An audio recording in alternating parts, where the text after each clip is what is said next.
Detroit Lions news between the whistle sports. I'm your host Joe Chap, and today we're going to be talking about the Jameson Williams news. Obviously, Jameson Williams was suspended for 6 games, along with Stanley Berryhill, C.J. Moore, and Quintez Cephas were suspended indefinitely, and they were released from the team. That was C.J. Moore and Cephas. So, listen, the Detroit Lions are in a unique situation because this happened before the draft. That's the one bright side to this because you can go in the draft and get a replacement and even make your wide receiver room even better.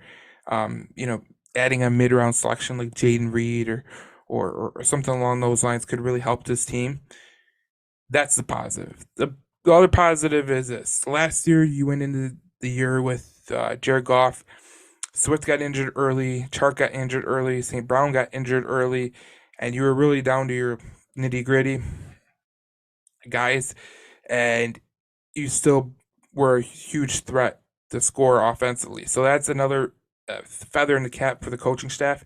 It shows that they could work with all parties on injuries, suspensions, all of that. It just shows that that mantra, the next man up, is really rampant in that organization. Obviously, you don't want to see it happen like this, but the bright side of it is it did happen before the draft. That's number one because now you get to go and make a a informed decision during the draft on who you're going to replace Jameson Williams with in the first 6 games. Maybe you go get a guy like Jaden Reed, or maybe you go in the free agent market and get a free agent. It'll be interesting to see what they do.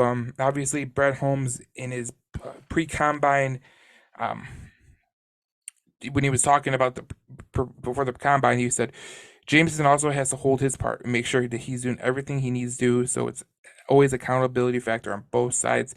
This was a month ago, so we obviously know that Brad Holmes knew about this, and obviously, when you do know about this, you can make plans. And obviously, we know that the Marvin Jones signing was part of those plans, and it just shows you that Brad Holmes has this covered. And that's another reason I'm not really going to worry. Brad Holmes and Dan Campbell, they've been preaching this next man up, and at one point we had Coyote Oshika um, playing guard, and he did a decent job. He wasn't the greatest, but that's that's what happens when you get down to your one of your last options at guard. And so look, you could look at the Jameson Williams thing and say it's a bad situation, or you could look at the bright side and say like, look, you're gonna get this guy back week 7. You're gonna get him back, and hopefully he's in game shape. That's one of the main things I'm kind of looking at. Like, are you in game shape by the time you come in? Because obviously you're not injured, so you can work out in a different facility, not with the Detroit Lions during the season. So that's something I'm gonna look for in Jameson. But in terms of what the Detroit Lions are gonna do moving forward, I'm not really worried about it because I know that Brett Holmes has a plan. Obviously, he knew this was coming, and so he's made the preparations for that. I'm pretty sure his scouting staff has scouted some good wide receivers to go get. Um, I don't look at them getting. I don't think this changes their draft plans at all because I think they were going to draft a wide receiver regardless. I'm not worried.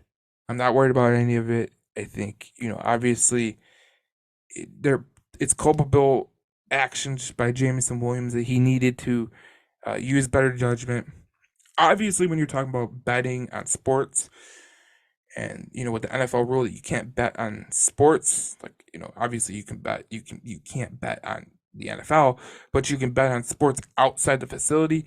The fact that he didn't, he could have gone to like right across the street and placed a bet, but he chose to do it at the facility, which is a concern. But I have a feeling that Brett Holmes and Dan Campbell will talk to him about that, and they will get to the bottom of it. Staffers are also fired um, per reports, and it's just not a good look for the Detroit Lions right now. And hopefully, this is just a blip on the radar in their off season, and there's no more, um, you know, strange things that happen. And obviously, we're looking forward to the draft next week. It's gonna be interesting because now we have a little bit of kind of like a little diverted route towards the draft, and it might change the way that Brett Holmes drafts.